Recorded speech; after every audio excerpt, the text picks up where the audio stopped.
Hey everyone, it's Emily Vogel from Rap Women, and today I'm here with actress Mia Healey, who you probably recognize as Shelby Good from the hit Amazon series The Wilds. Welcome, Mia. Of Thank you so much for having me. course, we're excited to have you with us. But I know I want to talk to you about the show, but before we do, I kind of wanted to talk a little bit about you. I know your career as an actor is a little different than most Hollywood actors that we get to talk to who move out to Hollywood and are driving around to auditions today, like all Yeah. day. You were born and raised in Australia, I think, and you're there now. Tell us about, how you got into acting and what it's like to be an actor out in Australia. I've always loved it. It's always been something I've wanted to do. And, being an actor in Australia, I think is different for every actor in Australia. I think everyone's got their own experience when it comes to it because, not everyone wants to go to the States or does American work. And sometimes people stay in Australia, and that's wonderful. So it's always different, but I love it. I mean, I love living in Australia, but I do miss being in the States and the hustle and bustle of it all, and just like being able to go to auditions and meet with people and face to face and stuff like that. But obviously these days it's not really much of an option, but I'm enjoying being back here in Australia with my family and like friends and stuff. It's nice to be grounded at the moment, I feel. Yeah, no, exactly. And did you always know you wanted to get into acting, or is it something more recent later on in life? I always knew, well, probably around like 4 years old, when I went to my first acting class, I just fell in love with it. And I feel like I was having a conversation with a friend the other day about acting, and we were both kind of saying it's like I feel the most human when I'm acting. It's like I can't really explain it, but I feel like when I'm doing it, I'm just like this human experience. I'm like really living it, and it just feels like amazing. So I love it, and I've just always had that pull towards it, which is helpful because I think you need to have like a big pull towards it to stay motivated, because it can be kind of hard sometimes. Definitely. Yeah. Definitely. You always have to, have a lot of strength and I know it's a hard career to stay in, and being able to stay motivated is very impressive. But so I know we're obviously talking about how you live in Australia, but you come out to the States for auditions, and tell us about, coming to LA and to Hollywood to audition for the part of Shelby for The Wilds.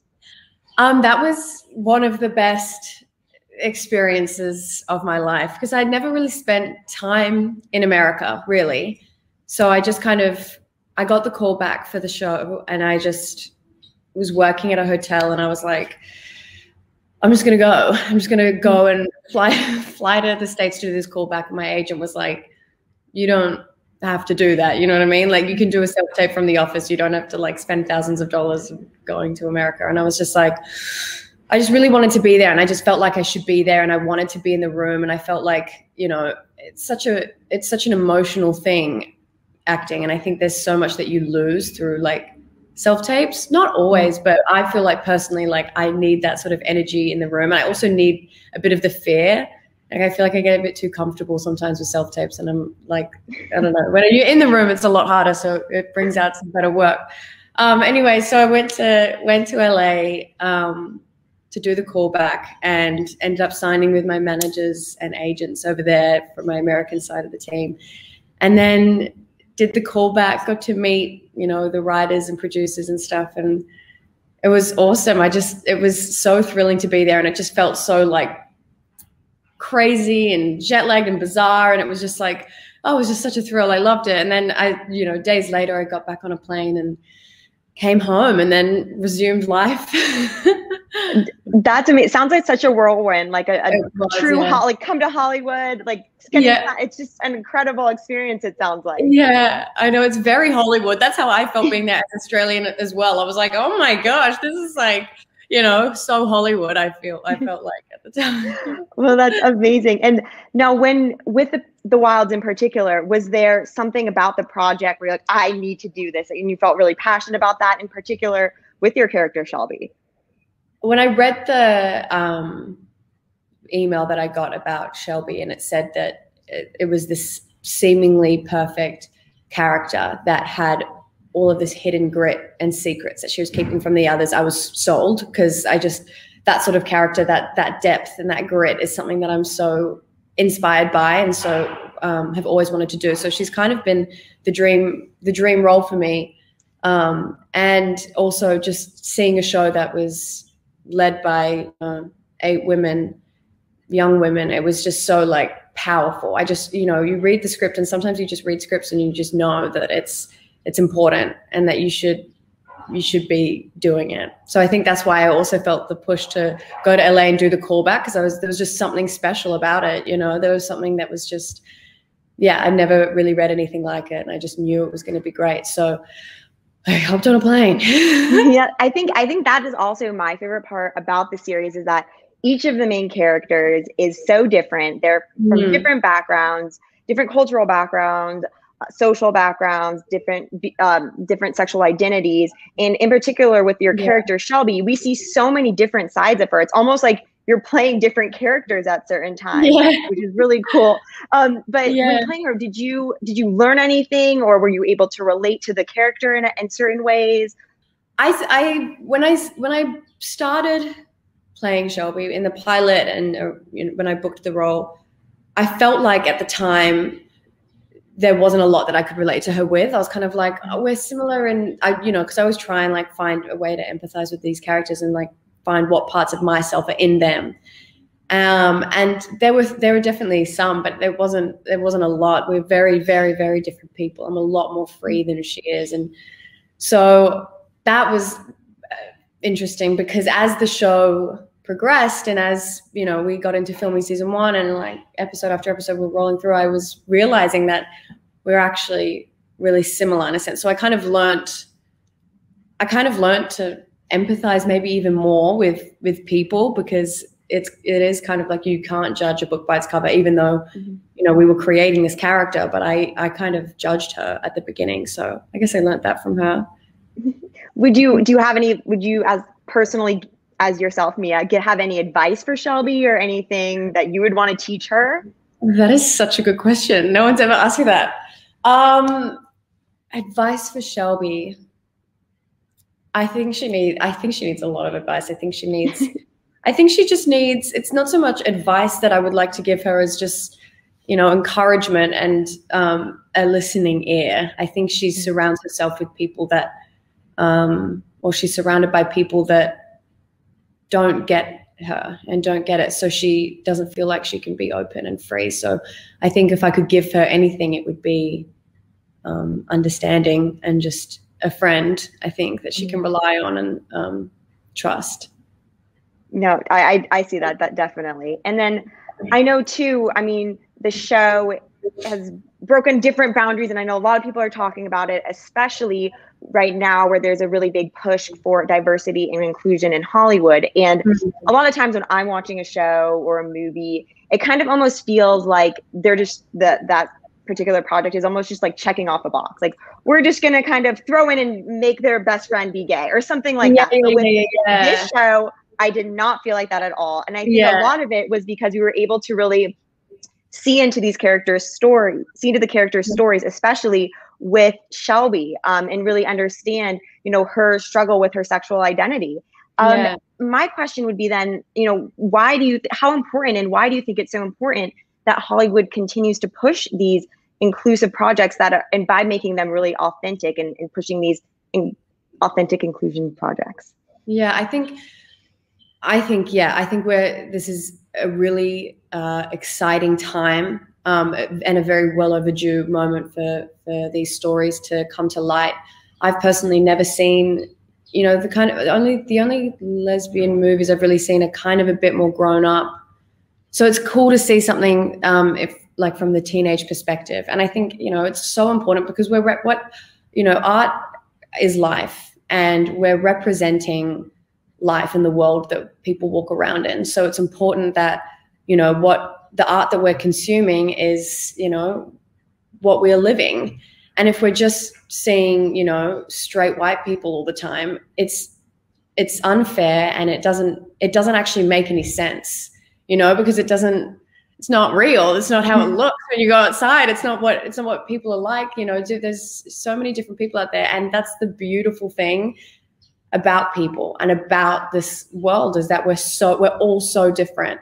And I think The Wilds does a really good job of expressing that and seeing like these eight young women who are so different. They're from, you know, as you said before, racial and socioeconomic backgrounds that have got so much shit going on. So, and I love seeing that because it's the world. So it's important that we keep seeing that, because I think I think ignorance is a very dangerous thing. And I think it's important to be aware of what's going on around you, and who you're surrounded by. And I think it creates respect. I think if people, especially younger people watching TV, are seeing people that are different to them on screen, that are being respected by their colleagues and respected by the people that they're working with, then they're going to respect people in life. So I think it's just, yeah, I think it's really important.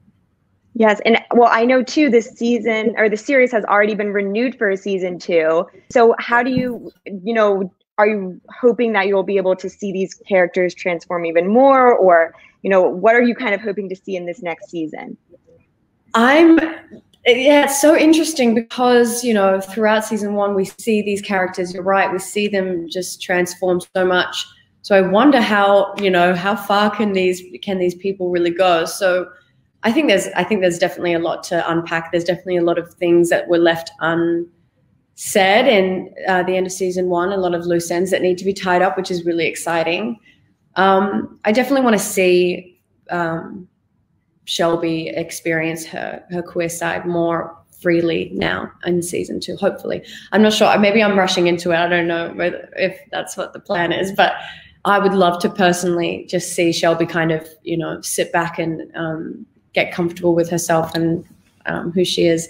I would just, yeah, be so proud of her. So hopefully that happens. But I think it's going to be full on. There's going to be boys now. There's like boys on the island now and stuff from the end or something. I don't know. So it's going to be. Things are going to get interesting. I mean, they already are, but now I'm a whole new dimension. I know. I have no idea what's going on though. So when people ask me if I know anything about season 2, I really don't. But I'm excited. It's going to be great. I'm so excited too. And I must say, you pull off the American accent so well. I had no idea that you were Australian. What was that like? What was that like? Like learning an accent? Like I did not realize until after I watched the full series that you were not American. It was so much fun. I love doing accents, especially the Southern one. I had so much fun with it. I still find myself slipping into it, and just like people get very annoyed. Like a lot of my friends like seriously give it a rest. But I love it. It helps me so much get into character. Mm-hmm. You know, it's like as soon as I've got the accent going, it's like boom, Shelby. I don't need to like. There's so much of that sort of work is done when I'm in the accent, because I just feel like I'm her, which is great. Also helps me get out of character when I can break into my Aussie accent. It's just like I'm kind of back home, which is cool. But yeah, challenging, but fun, like so much fun. And I think also, you know, you want to do it right. You don't want to be that Aussie kid that does the accent and it's just awful, you know what I mean? So there's a bit of pressure there, but it's fun. It's so much fun. No, you killed it. And then I know too, like a big question is, did you end up having to shave your head? I know there are parts of the series where your head is shaven. Yeah. Did that have to happen, or is that more of just behind the scenes? Thankfully not. I was before, when I read in the script that it was like, and Shelby comes up and her head is fucking shaved, I was like, am I going to shave my head? Which I was kind of concerned about, but no, I just wore a bald cap. So they flew me to Sydney. It also looked very realistic. The whole thing, the accent, the shaved head, all very well done. Yeah, the shaved head looked amazing. It was an incredible process, and it was so cool to witness how that side of things works. So that was really cool. But I will say, after having the bald cap on, I was like, I kind of fuck with this. I like it. You rocked the look. I was kind of like, should I do that? Like you definitely killed the look. I've been seeing all these TikToks. A few months ago, I was seeing all these TikToks that were like, this is your sign to shave your head. And like people on TikTok, like all these women were just shaving their head. And I was like, that's so cool. I just would like one day I'll do it probably. Yes, I know. I love it. You really pulled it off. It looks great. Oh, thank you.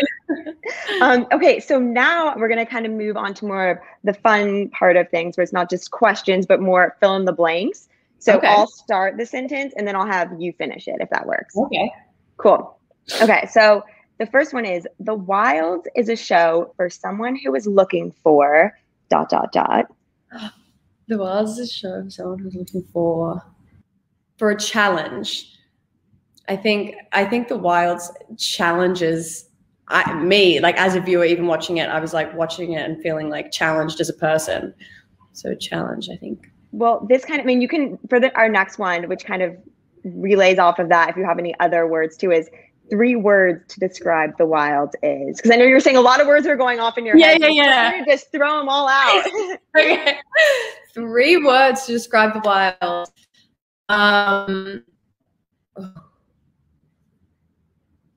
Dangerous, home, and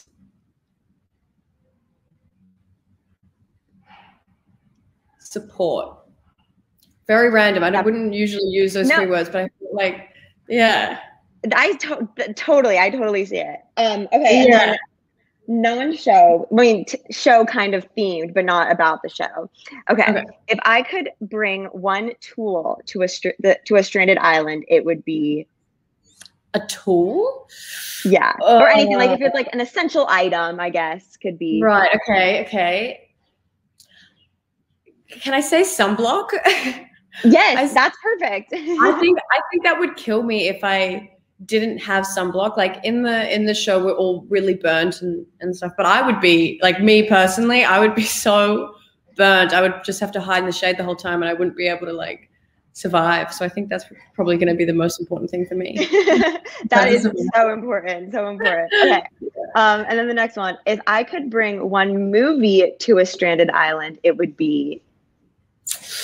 Oh my gosh. It could be, we could give you a couple, or it could be a book. You can. Ooh. I'm currently reading Her Name in the Sky. Okay. I love that book. Yeah, It's really great. It's really gay. It's awesome. I'm reading that, so I'll probably bring that for a book. For a movie, see, because it's hard, because it's like, do I want to bring a movie that I'll just find like happy and comforting, or do I want to bring like my favorite movie, which is not the most happy movie? You could do one of each. We can be expansive. Yeah. We can give you a big suitcase. With all I would bring The Piano, the Jane Campion movie. I love, with Holly Hunter. I love that movie. And I would also bring something like really easy to watch, like Easy A or something. Yes. Love it. So, like, you can just sit down and watch that and just like turn off, which is great. So probably those. Always need some Emma Stone in my life. Oh yeah, for sure. Okay, and then the last one, if I could bring one band or musical artist with me to a stranded island, it would be Dead or Alive. Can I do? Okay. Can I do? Oh, Dead or Alive. Oh, I thought it was the name. Oh no! I was like, oh, I have to check them out. Let's do. You could do one. You could do one of each. One of each. Okay.